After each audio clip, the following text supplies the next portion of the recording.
ఎగువ ప్రాంతంలో కురిసిన వర్షంతో మున్నేరుకు భారీగా వరద చేరుకుంటుంది. మున్నేటి వరద ప్రవాహం 16 అడుగులకు చేరడంతో అధికారులు మొదటి ప్రమాద హెచ్చరికను జారీ చేశారు. 24 అడుగులు చేరితే రెండవ ప్రమాద హెచ్చరిక జారీ చేయనున్నారు. మున్నేటికి వరద పెరుగుతూ ఉండడంతో అధికార యంత్రాంగం అప్రమత్తమైంది. వరద ప్రభావిత ప్రాంతాల్లోని వారిని పునరావాస కేంద్రాలకు తరలిస్తున్నారు. డేంజర్ జోన్ లో మున్నేరు పరివాహక ప్రాంతం ఉంది. ఎగువ ప్రాంతంలో కురిసిన భారీ వర్షాలు కురుస్తున్న నేపథ్యంలో ఆదివారం అర్ధరాత్రికి వరద పెరిగే అవకాశం ఉందని భావిస్తున్నారు. ఈ క్రమంలో 2 రోజుల పాటు వరద ప్రభావిత ప్రాంతాల్లో రోడ్లు అన్ని బ్లాక్ చేయాలని ఖమ్మం జిల్లా కలెక్టర్ ఆదేశాలు జారీ చేశారు.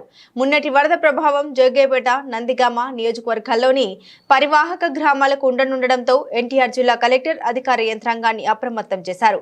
ముంపునకు గురయ్యే ప్రాంతాల వారిని పునరావాస కేంద్రాలకు తరలించాలని ఆదేశించారు. ఖమ్మం జిల్లాలో మున్నటి ముంపు ప్రాంతాల్లో శనివారం రాత్రి ఉప ముఖ్యమంత్రి భట్టి విక్రమార్క పర్యటించి ప్రజలను అప్రమత్తం చేశారు. పునరావాస కేంద్రాలకు వెళ్లాలని ప్రజలకు సూచించారు.